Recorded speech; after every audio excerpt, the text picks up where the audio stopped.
Hello, I am Meiju.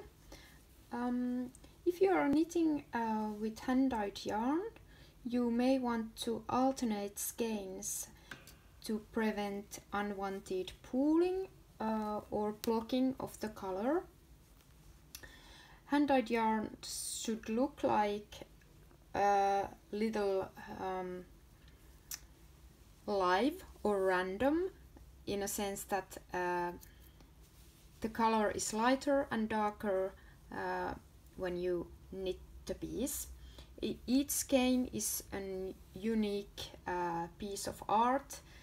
They are not supposed to be the same. Even if in the same dye lot, it's very common to get some color variation.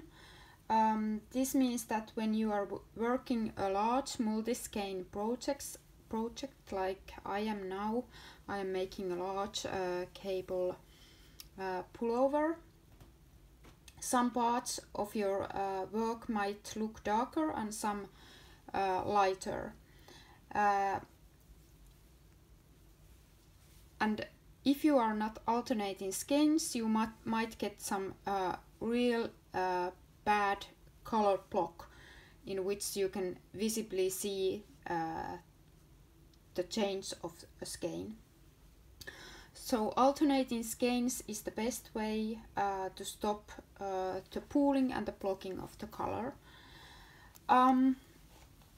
In this video I will show how I alternate skeins when I'm working a larger garment, a pullover or a cardigan. I am basically doing the same thing even if it's a pullover or a cardigan. This is a top-down pullover, so I have started from the neck and I'm working to the down. So I usually start to alternate skeins when I have already knit a few rounds. I have made all the difficult setup rounds that I have in the beginning. I have started increases, made some short rows that I may have on the neckline, and then I join a new yarn. You can see that I have here joined a new yarn even if my other skein hasn't finished yet. So I'm usually alternating only 2 skeins at a time. 3 skeins is too much and too difficult, and it's unnecessary to use 3 skeins. When I alternate skeins in a piece that is knit in a round, I just choose a spot where I'm starting to alternate skein. So this is the wrong side of the work, and you will see how the switch of the skein is done. Here I have picked the raglan seam where I'm alternating the skeins, but when I come to the spot where I have separated the sleeve, I have already now knit the sleeve here starting with a different skein. I'm switching the spot. I am not continuing there, but I'm bringing the spot closer to the side seam that I have here, because in this design the side seam isn't on the spot where the raglan seam ends.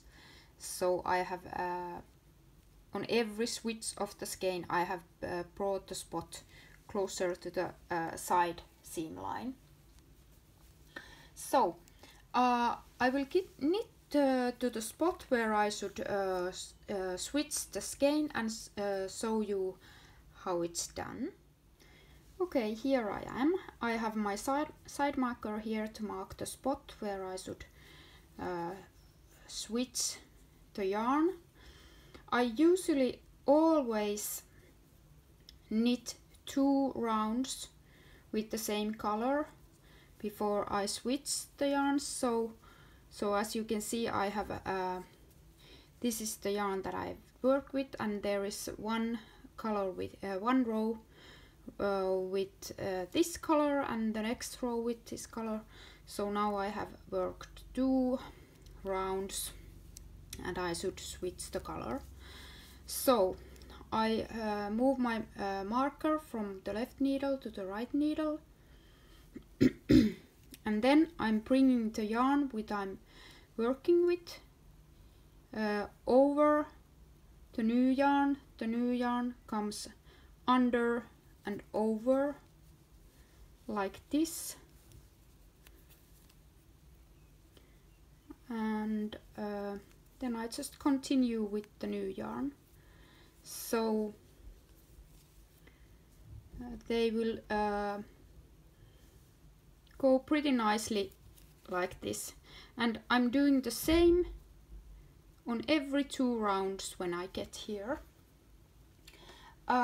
You have to make sure that you don't pull this yarn too tight, because it would look make this transition look weird, but as you can see it doesn't show at all on the right side of the work, so you can easily do this if you learn to keep the tension right. And when you wet block it, it's even more invisible, so it will look pretty nice and doesn't affect you for your right side of the work. With alternating skeins you won't get disappointed with unnecessary color blocking. You probably have invested a lot of money and time in your project, so you want it to be perfect. I highly recommend alternating skeins for all hand dyed yarns, even if they look very solid on the skeins when you bought them. This is it. Happy knitting. Bye.